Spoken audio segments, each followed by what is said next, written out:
Welcome to Till All Are Done, the show where we take a look at one toy for every character in the Transformers universe. We're about halfway through the G1 characters from More Than Meets the Eye, Part 1, but if you want to start from the very beginning, check out the playlist linked in the description or click the card in the corner. But the best way to stay tuned for new episodes is to subscribe and see which figures I'm going to showcase next.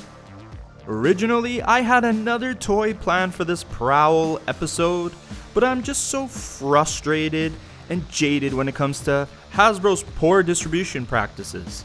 Siege Prowl is fine, but they released the clear better one the following year with the Datsun version, but they put the Earthrise Prowl in a 2-pack with Ironhide, distributed it as an Amazon exclusive, and now I have to sell a kidney to pay for the aftermarket price if I want it. And no, I don't want a Datsun Prowl with a hole in his chest. I'm good.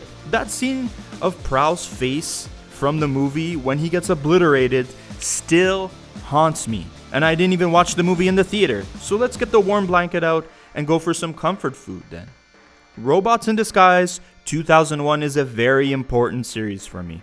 I am a Beast Wars kid, and when they made the switch back to vehicles from animals, there was no guarantee I was going to stay on board with the franchise.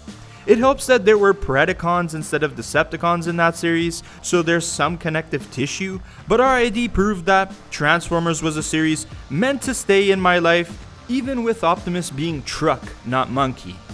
Prowl was a very cool character in that show, and one of the 3 Autobot brothers along with Sideburn and X-Brawn. So let's showcase this toy from back in 2001 with the Robots in Disguise Deluxe Class Prowl. Transformers! The toy came packaged in alt mode, so why don't we start there? It makes for an interesting conversation. I never had this toy back in the day, but having gotten it for the show, it's a pretty good alt mode. Funny enough, I actually feel like the Siege alt mode has some inspirations from this particular toy. All white deco with the writing on the doors, whether accidental or with intention, it harkens back to this design. The difference is while the Siege toy is a bit boring in this simple paint scheme, RID Prowl has enough sculpting and interesting parts on the toy to keep it from being completely boring. It also helps that RID Prowl is a Lamborghini Diablo, which is a very sleek and sexy car with lots of iconic shaping to it. But if you're not digging the simplified deco, you can track down the universe deco of the toy where it's blue and white and really goes hard with the police markings. I'd like to track down one of those for my collection, maybe one day. Now there's parts of this alt mode where the paint doesn't match up very well and you get 2 different shades of white. This is due to Hashtag painting over some transparent plastic. JR, you're doing it again. Why do you continue to stand for transparent plastic when it continues to bring up problems in your own series? Well, that's because when it's done well, it looks really fantastic. What can I say? The black transparent windshield even looks good on this toy, but the unfortunate thing is that the whole section is made of transparent plastic instead of being molded into the plastic. So, you gotta paint over it. It is what it is. The doors are also completely painted transparent plastic as well. At least the front and back lights are painted, so it breaks up the deco nicely. The police siren looks good too. The spoiler is awesome as well, and we'll talk more about why in a second. The twin exhaust pipes out of the back are a great accent feature, and then you have not only pinwheels, but also rubber tires. Nice. I can't remember the last time I bought a figure with rubber tires. This feels so dang nostalgic. So this toy rolls like it's nobody's business so long as you keep the windshield properly clipped into the hood section. Yeah, it's one issue I have with this figure just in this particular part. I didn't have a problem anywhere else, but this spot has trouble staying clipped into each other. It's to do with the transparent plastic clipping into the molded plastic, and if Hashtag can't do anything properly today, you bet there were issues back in 2000s. You can see an example of the 2 different shades of white pretty good here in this spot. Paint matching is so tricky, and there are plenty of modern day examples where it's done incorrectly. It's going to look even more off if you leave the toy in the sun and that white plastic starts to yellow.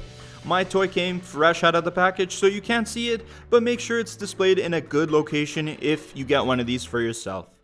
Last thing I'll mention before we transform this bad boy is the weapon mounting and how dang cool it is. The tips of the spoiler flip up to reveal ports where you can tab in 2 weapons. The missiles have this neat fire design to them that make them look like blast effects. If you tab them in with the effects forward, it looks like they're firing mounted blasters. Swap them to place the effects backwards, and now Prowl looks like he has turbo boosting. Both ways of displaying the guns look really awesome. Having them face forward, you can shoot them. Although the system is pressure launch instead of spring loaded, which is certainly a downgrade from Beast Wars era. Over time, you will lose this ability if the plastic pieces start to bend and stretch wide enough to the point where it can't properly holster the missile. RID Ultra Magnus has spring-loaded features, so it's not gone from the toy line, just AWOL at this deluxe class scale. So overall, a pretty sweet alt mode unless you want a more complex deco. I'm happy about it, and now we have to transform Prowl into his robot in disguise. And oh boy, if you thought translucent plastic joints were bad on modern toys, how about we start this conversation with translucent plastic ball joint sockets? Yeesh. Every time the doors fall off the socket, you are risking compromising the toy by putting those doors back on. This is an older toy, so if you get this loose, you have no idea how the integrity of the socket is. That's a rough start, and thankfully it's the only spot of the toy where it does this. Before moving anything else, you can see how tightly packed the robot mode parts are under the alt mode. One thing I do like is when you pop the windshield open, you'll see the alt mode has seats inside, and then the car seat flips out to become the robot mode's feet. This is very clever and a nice touch. The way they use the dual exhaust is also cool, as they flip down with the panel to reveal the Autobot logo. Then the rest of the pieces fold out and the pieces of the vehicle come with them. There's a slider joint for the waist that you have to push up, and there's tabs for the rear bumper to unclip and reveal the arms. Once you have everything straightened out and properly rotated, you will have our police spot serving up the law to the letter of the rulebook. This design for Prowl is pretty iconic in my eyes, and it looks really great. It reminds me of Power Rangers / Super Sentai, where he looks like a fit, buff human in a Power Ranger suit, where he's wearing Battleizer armor a la Lightspeed Rescue. Plus you have the nice big shiny Autobot symbol on the chest like a badge of honor. That's good stuff. Now the downside to this Prowl is he's wearing most of the vehicle parts on him, so if you like vehicle kibble, this is your guy. The Autobot Brothers are all like this to varying degrees. If you take a look at X-Brawn and the RID version of Sideburn, they wear their vehicle kibble way worse than here. Prowl actually comes out the cleanest with 2 halves of the back section of the car on his shoulders, and kinda calling back to the door wings you find on the G1 Prowl. You have some nice detailing on the 2 halves of this cool crystal and silver pipework. It's hard to see through the dark transparent plastic, but one crystal has blue in it and one has red. You can see much better on the Takara version, which has a clear transparent plastic finish to it. Thankfully, the front hood and the windshield end up on the back instead of on the shoulders or forearms like his bros. The front tucks nicely under the windshield, and the resulting backpack doesn't look too bad at all. You really just have the car doors, which skirt the hips and actually look pretty nice, and then the back portion of the car on his left arm. Those are the main kibble pieces. While the door skirt looks alright, I wish the 2 wheels weren't there so I can pull the doors closer to the legs, and then I really wish you could take that back section off the forearm. The hand is completely engulfed by the back bumper. Yeah, it's still thematic and looks like a riot shield, but I wish they didn't put it on a pinned hinge joint and I could just take it off. The right arm is completely free other than 2 tabs on the forearm, and here's where the rocket boosters from the alt mode can tab in and you get wrist mounted double barrel blasters with cool blast effects. Nice. And again, the missiles are pressure fire, so it's not quite as spectacular as firing them with spring loaded missiles. One absolutely missed opportunity, they could have made it so Prowl could hold the missiles like police batons they use to direct traffic, but alas, the plastic on the missiles are too thick to fit in his hands. That's a bummer. Missed opportunity for a nice play feature here. Head sculpt looks really unique for the Prowl character, and yes, I know, they slapped the name on the Mock Alert character for car robots, but the transition was pretty smooth considering how much of the deco fit. I love the sharp looking helmet with the metallic man face, a chiseled jaw, and that beat cop determination. You can see it. It's there. So there's lots to like about the toy, but we come to articulation and the vehicle kibble kinda comes back to bite you in the ass. Head feels like it's on a ball joint, but you can only spin it 360 with no head tilt whatsoever. Shoulders work on 2 joints. The first is ball jointed with the way the socket is molded. You can only realistically rotate them 90 degrees, and that is pretty much for the transformation. The second is a pin joint that moves in the other axis and gives you about 135 degrees of bend. The elbows are again made of 2 joints, one pinned and one ball jointed. The forearms connect at the ball joint so you can get a pretty good range of motion, equating to a modern day 90-degree elbow and a forearm swivel. But strangely, you have the pin joint that lets you rotate the arms laterally 180 degrees. This gets the elbows into some funky and painful looking poses, and I'd welcome it if it wasn't for the fact that there's so much vehicle kibble in the way to make good use of it. Last thing for the arm I'll mention is that the riot shield has the pinned joint where you can rotate it 180 degrees to get it in some different positions. Getting down to the lower half, I have problems with it. There's no waist rotation first of all, and second, the rest of the joints are all ball jointed, connecting at the hips. You can move the legs in a limited 360 degree range of motion, but again the doors are in the way, so you have to fiddle around with those first.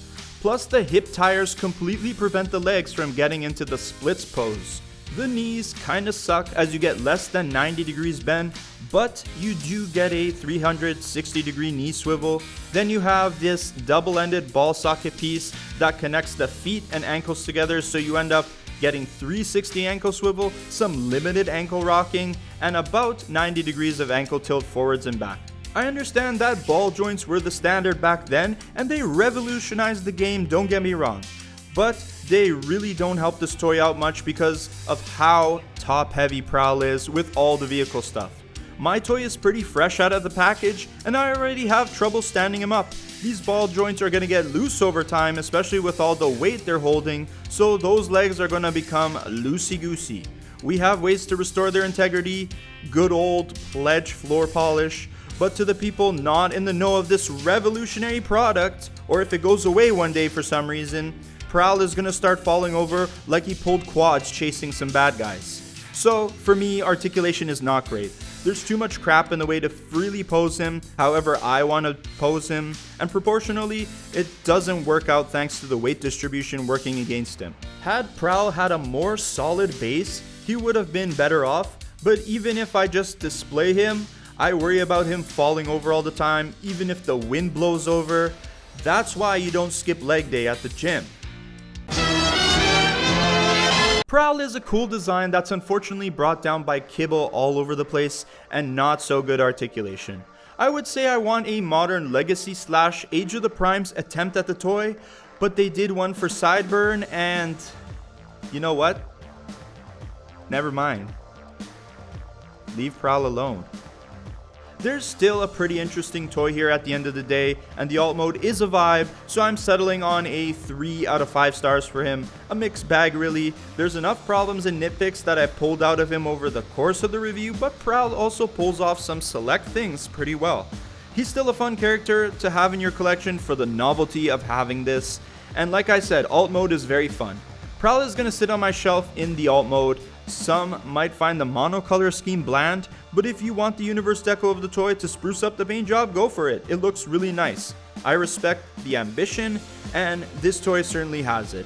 Execution was off the target, but considering this was their first crack at vehicles after the Beast Wars era, Prowl answered the call of duty, or some police saying like that. What I'm trying to say is he did it.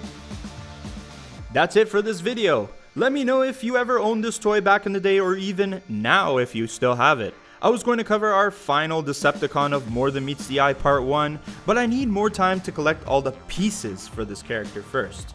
So we are going to roll through some more Autobots, a lot of Autobots actually, Find out who's next by subscribing and getting notified when this episode drops. If you've been enjoying this journey so far, let me know in the comment section. But anyways, thanks for stopping by the JR Magnus channel.